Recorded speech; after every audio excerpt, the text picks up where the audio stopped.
So since Ranjan spoke about me being in the army, so I thought that I should just pick up few points from there.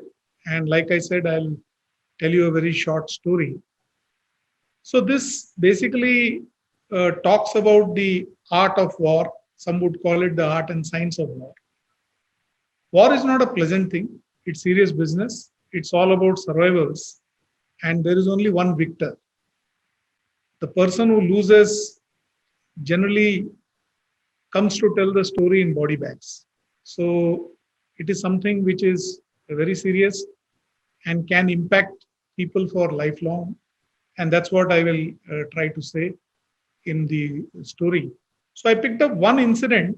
This was during the Kargil War.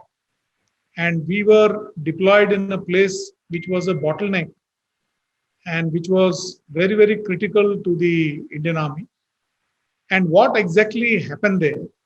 So it was all about anticipation, competitive intelligence, assessment of the situation, adapting, and then launching the attack to get the results which were desired.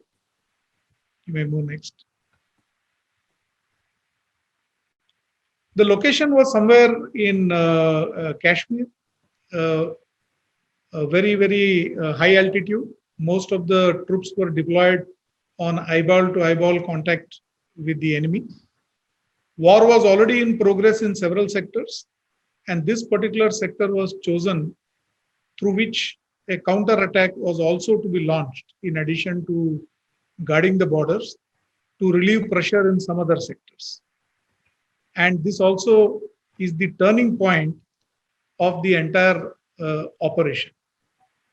Now, what is to be highlighted here is basically one formation was holding, but continuously vigilant and looking for opportunities. At another level, we were managing and maximizing whatever learnings we had of the terrain, of the enemy, the nature of battle ahead of us. We were also capturing a lot of data from various resources, human intelligence, satellite imagery, reconnaissance missions, our own informers who were there, entire ecosystem of human, of electronic intelligence, etc., and continuously analyzing this data and seeing whether it made sense. Obviously, there was stress, the stress of the environment, stress of the anticipation of battle, stress of what is going to happen in future, etc., etc., and also the weather, because in these areas, oxygen is very less. So there is also stress on the body due to lack of oxygen. Yes, next. So this is just to give you a context. So as they say, the Desh ka Taj is Jammu and Kashmir, the crown of the country. Just to give you where it happened. Next.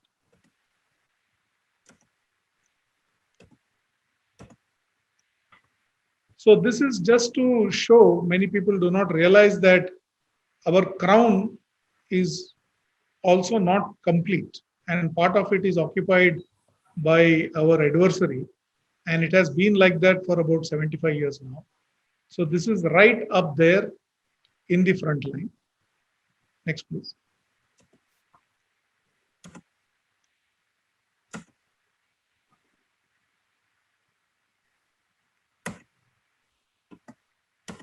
So basically, if you see, these are the roads. Many of you now, because of television, etc., would be able to identify many of these places which are mentioned. So as you would see, the terrain is extremely difficult.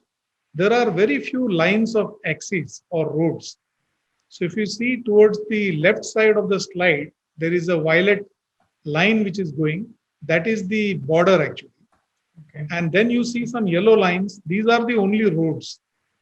So if you do not hold on to the roads, and if you cannot bring your equipment and manpower through these roads, then you are blocked. You cannot do anything. And the same roads will be used by your adversary when the adversary has to come into your territory. Next, please.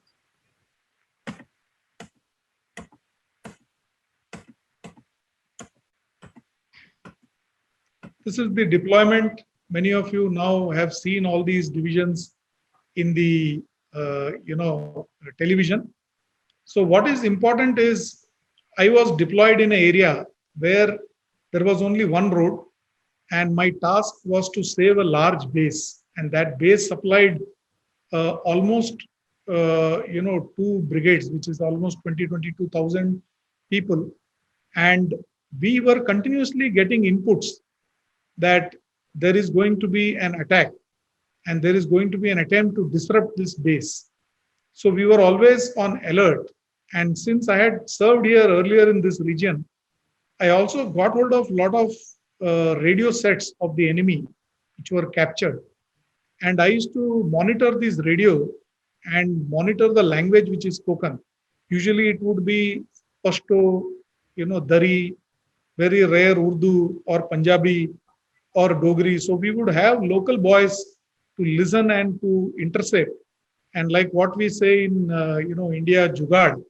So we would use a trig method. So we would continuously see from where this electronic chatter is coming, and then plot that on the map and try to figure out where could be the threat.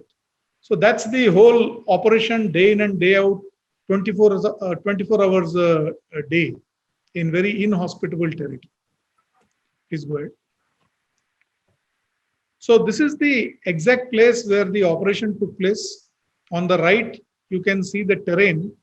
As you will appreciate, the terrain is not very favorable because there are high mountains. There is a very narrow road, and anybody who can just make one blast can block this entire road, and your entire war effort comes to a halt.